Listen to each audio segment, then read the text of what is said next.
কলকাতার অন্যতম ব্যস্ত এলাকা এসপ্ল্যানেড, ডালহৌসি, লালবাজার এলাকা। সেখানে পকেট ফ্রেন্ডলি ফুড কার্ট বা রেস্টুরেন্টের যে কমতি নেই তা সর্বজনবিদিত।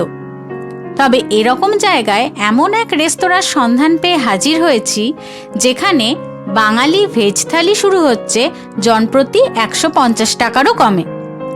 ননভেজ থালি যেমন মাছের থালি স্টার্টিং প্রাইস জনপ্রতি 170-এর কম, চিকেন থালি জনপ্রতি 190-এর কম, মাটন থালি জনপ্রতি 280-র কম।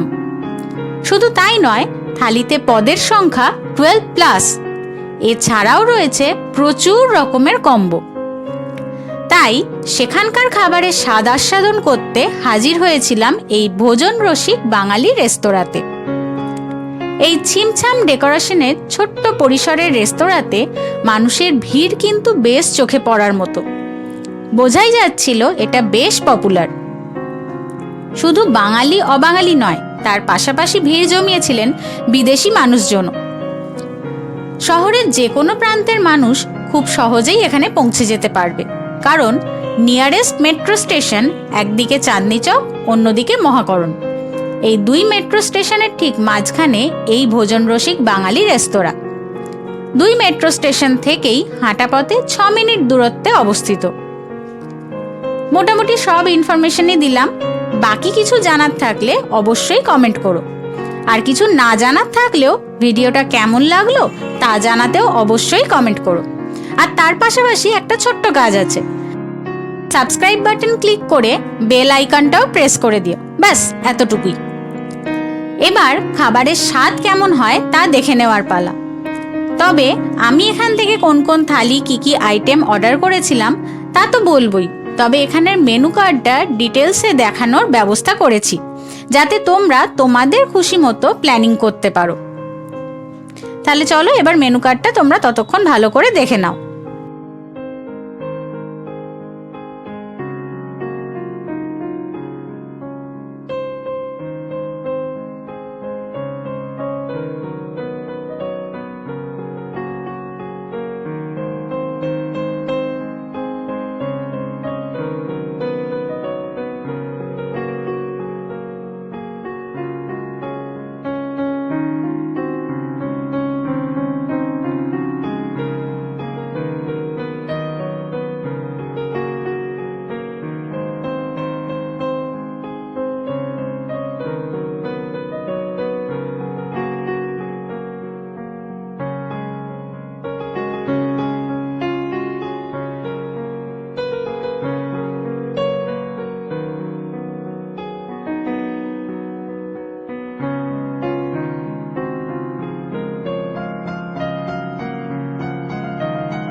এবার এখানে খাবারের স্বাদ কেমন তা দেখে নেওয়ার পালা।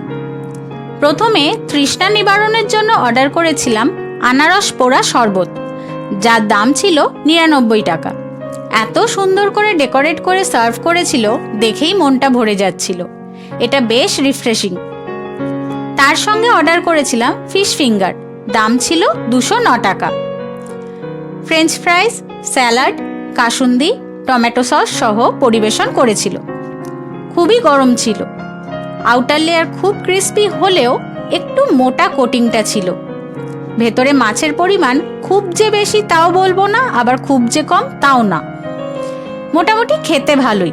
এই কাসুন্দি আর সসের সাথে ডিপ করে খেতে বেশ ভালোই লাগছিল। এরপর অর্ডার করেছিলাম পমফ্রেট মাছের থালি, এটা শেয়ারেবল, যার দাম 549। সেখানে ছিল ভাত, লেবু লঙ্কা, শুক্তো, মাছের মাথা দিয়ে মুগের ডাল, লাল শাক ভাজা, বেগুন ভর্তা, পমফ্রেট মাছ,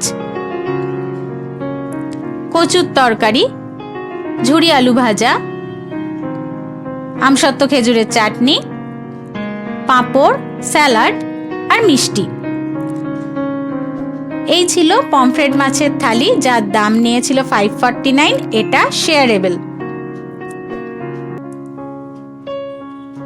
এর সঙ্গে আলাঘাটে থেকে অর্ডার করেছিলাম একটা ভেটকি পাতুরি আর আচারি গন্ধরাজ চিকেন। এই ছিল সেদিনের আমার খাওয়ার আয়োজন। প্রথমে ট্রাই করছি লাল শাক ভাজা।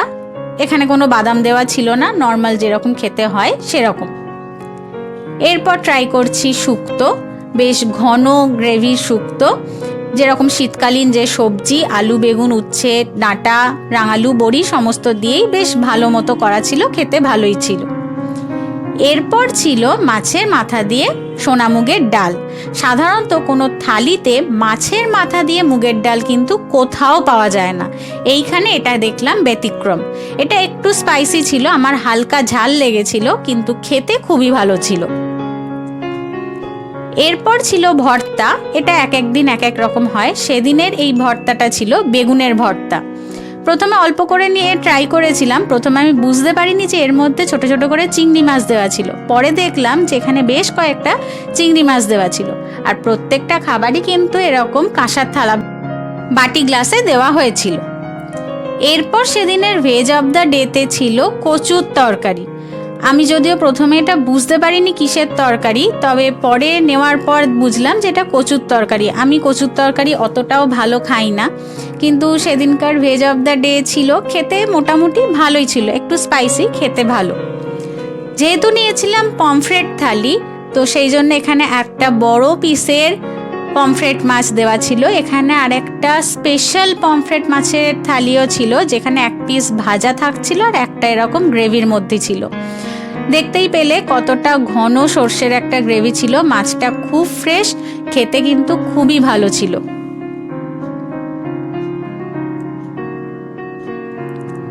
এরপর আলাকাটে থেকে নিয়েছিলাম ভেটকি পাতুরি, এটার দাম ছিল 289। অন্যান্য জায়গায় কলা পাতায় যে মোড়কটা থাকে সেটা বেশ চৌকো রকমের কাটা থাকে, আর এখানে দেখলাম বেশ ইউনিক একটা গোল আকারের কলা পাতার মধ্যে কিন্তু এই ভাপাটা হয়েছে। দেখো, প্রথমেই কিন্তু দুটো লঙ্কা পেয়ে গেছি, আমি অর্ধেক পোর্শন নিচ্ছি, সেইখানে আরও একটা, এরপর আরও একটা, এতগুলো লঙ্কা ছিল। আমি তো প্রথমেই ভাবছিলাম হয়তো কত ঝাল হবে, কিন্তু লঙ্কাগুলো সেরকম ঝালের পরিমাণ ছিল না বলে একটা ঝাঁঝ ছিল, কিন্তু অতটা ঝাল ছিল না, বেশ স্পাইসি, খুব ভালো খেতে ছিল। এরপর গন্ধরাজ আচারি চিকেন, যেটার দাম ছিল 289, কিন্তু এখানটায় একটু আশাহত হয়েছি, কারণ এখানে গন্ধরাজ আচারি চিকেন যে নামটা আছে সেই নাম অনুযায়ী কিন্তু এই পদটা নয়। চিকেনের পিসগুলো খুব ভালো ছিল, চিকেনটা ফ্রেশ ছিল, রান্না খুব ভালো হয়েছে। যদি নাম হতো যে চিকেন কষা, চিকেন কারি, সেই অনুযায়ী কিন্তু খাবারের টেস্ট ঠিক আছে, কিন্তু যেহেতু নাম আচারি গন্ধরাজ চিকেন, এখানে কোনো রকম গন্ধরাজের ফ্লেভার আমি পদটার মধ্যে পাইনি। শুধু ওপরে একটা গন্ধরাজ লেবুর একটা স্লাইস ছিল, এছাড়া বাকি টেস্টটা যেরকম চিকেন কারি হয় সেরকম, খেতে ভালো, কিন্তু নাম অনুযায়ী সেটা ভালো নয়। শেষ পাতে ছিল এরকম চাটনি আর পাঁপড়, এটার আর আলাদা করে বলার কিছু নেই, যেমন খেতে হয় সেরকম। আর তার শেষ পাতে ছিল রসগোল্লা। যদি চিকেনটা বাদ দিই, মানে চিকেনের নাম অনুযায়ী স্বাদটা যদি বাদ দিই, তাহলে সব খাবারগুলোই এখানে কিন্তু বেশ ভালো ছিল। তো এই ছিল আজকের ওভারঅল ফুড রিভিউ। তোমাদের কেমন লাগলো কমেন্ট করে জানিও, আর ভিডিওটা ভালো লাগলে অবশ্যই একটা লাইক করে চ্যানেলটা সাবস্ক্রাইব করে দিও। Thank you.